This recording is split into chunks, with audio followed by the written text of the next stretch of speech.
Hi everyone, let's look at an example where we're finding the hypotenuse of a right triangle. So if you remember, these two red sides of the right triangle are called legs, and the black side, which we'll be solving for, is called our hypotenuse. So let's say that we know the legs are 5 and 12.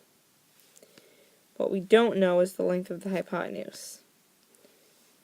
So to make sure we're showing all our work, we're going to do a squared plus b squared equals c squared, where a and b are the legs of the right triangle. So we have 5 squared plus 12 squared equals c squared.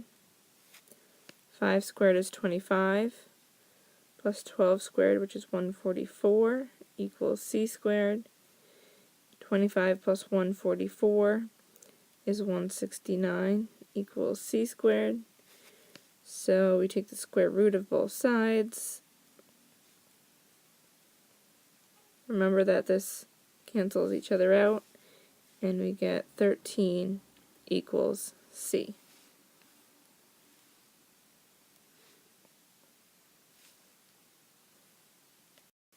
Now we're going to solve for a missing leg using the Pythagorean theorem.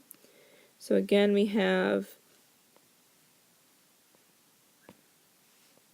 a right triangle where the red sides are the legs.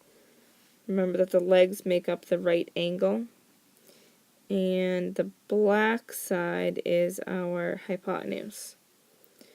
So let's say now we know that the hypotenuse is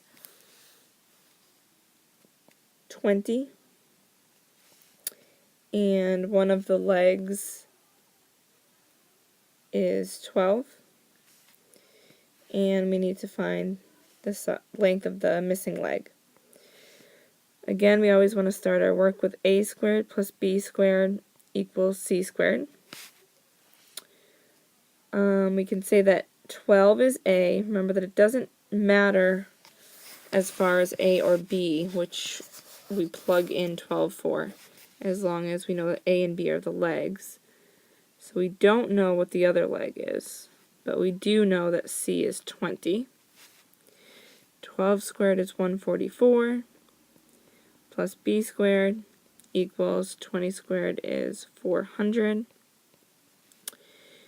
Now, just like solving equations that we've done earlier in the year, we're going to subtract 144 from both sides so that we get b squared by itself.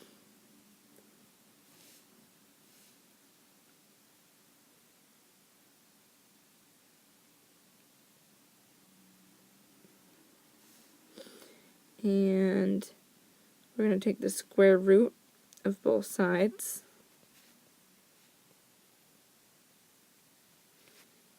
Therefore, b equals